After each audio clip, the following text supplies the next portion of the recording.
음.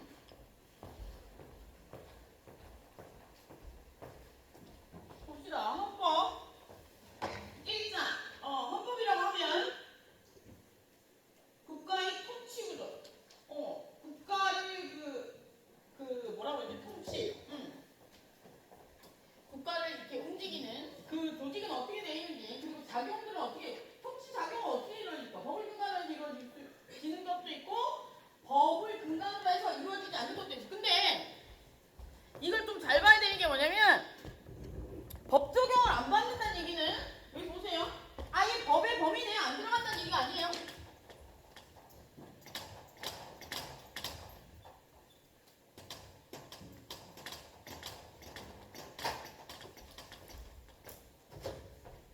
여기서 보면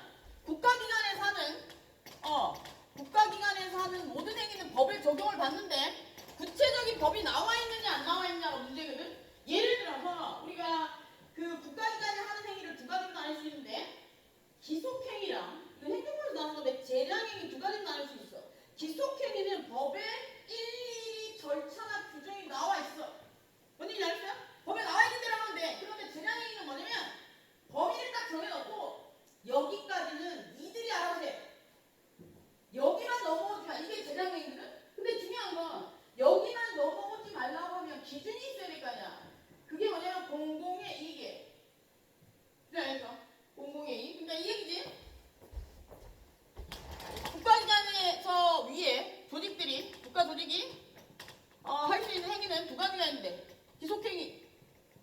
기속행위는 법에서 정한 대로 그냥 하면 돼. 근데 재량행위라는 게 있는데,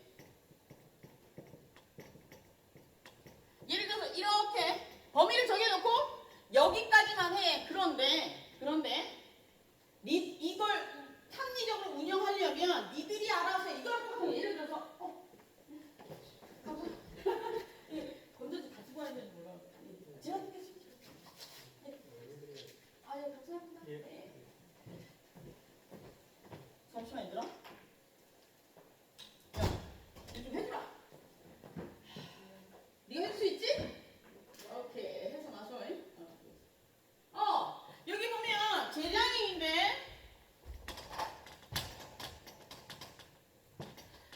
이 국가 조직을 합리적으로 운영하기 위해서 법을 정해놓지 않은 거야. 이거랑 똑같은 거야. 예를 들어서 우리가 건물을 한번 짓는다고 생각해 볼게.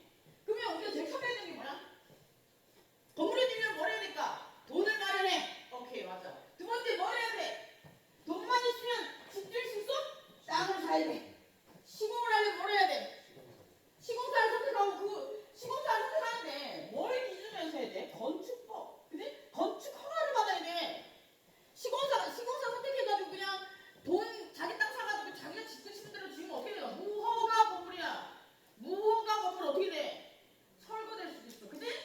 그런 것들이 나오는데, 그러니까 건축 허가를 심사받는 과정을 좀 생각해 보면, 건축 허가는 기속행위야. 건축 허가를 내는 건, 받는 건 기속행위야. 절차가 나와 있다고. 행정기관에서 하는 절차가. 그런데 건축 허가를 하려면 뭘 해야 될까? 국가기관에서 해야 되는 행위가 뭘까? 심사는 법에 나와 있으니까 나와 있지 않아. 심사는 서울시에서 심사했잖아. 순천시에서 심사했잖아. 똑같을까? 사람이 다른데 어떻게 된 거지, 그치? 그런 것들을 미리 알아서 생각해. 그걸 우리 재량행위라고. 근데 이 국가기관이 재량행위를 행사할 때 가장 중요한 건 뭐냐면 공공의 이익을 우선시해야 된다는 그 원칙을 벗어나지 않아.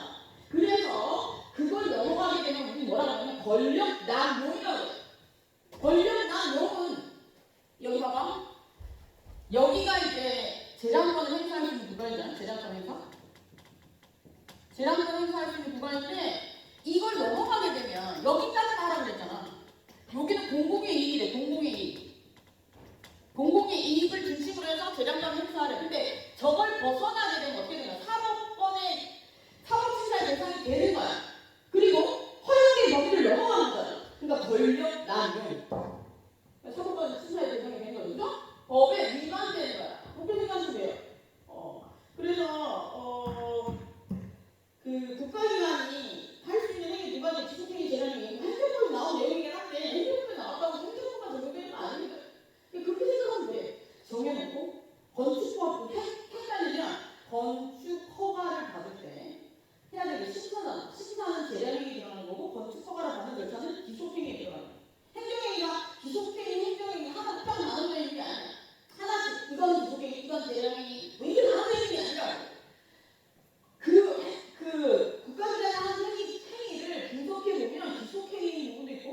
재량행위 부분도 있더라고. 행정법, 법학과 학생들 행정법 공부하면 머리가 터져.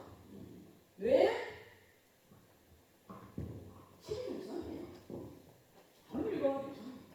근데 이번에 행정 기본법 생겨서 모든 시험에 이외에 나올 수 있는 모든 행정법과 관련된 시험에 행정 기본법이 주요 핵심 문제일 거야. 왜 그럴까? 그 행정 기본법 만든 교수님들이 시험을 다 내줬어. 그지? 안 그렇겠냐? 그래서 트렌드 파, 시험도 트렌드 파악이 중요합니다. 그래서 여기 기속행위 재량행위, 조직과 관련된 행위는 이런 것들이 있습니다. 그리고 볼게요. 다음에 통치작용. 그러니까 이 통치작용, 통치 조직은 어떻게 이거 국가 조직은 어떻게 이루어져 있고 국가 조직이 하는 활동들을 작용이라고 하지. 법을 분단을 해서 한다는 건 변함이 없고 기속행위든 재량행위든 법을 기초로 하는 건 맞고 기속행위는 그 모든 게 다 나와 있는 거고 재량행위는 법에서 범위만 나와 있는 거야.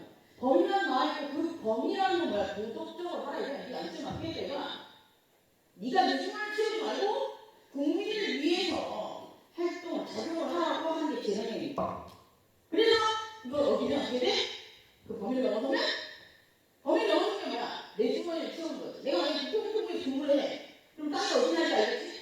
나라의 얘기가 5개년, 10개년 계획에서 대부분 땅이 나거나 도로가 나거나 건물이 지어지면 10개년 계획으로 5개년, 10개년 계획, 10개년 계획을 많이 세웠어. 그지? 나 10년 전에 여기 땅이 나중에 도로가 생기니까 안 왔어.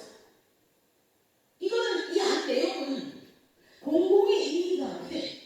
내가 공익과 관련해서 근무하면서 알게 되는 거야. 공무원으로서. 근데 내가 그걸 10년 전에 사면 거의 한 20분의 1의 가격을 살 수 있어. 나도 공무원이잖아 뭐야? 국민이잖아. 내 주머니에 채울 수 있단 말이야. 2억짜리, 20억짜리 땅이 2억짜리. 그러면 20억짜리 땅이 2억짜리 땅이 나중에 10년 지나면 20억이 된대. 20억에 대한 이자만 계산해도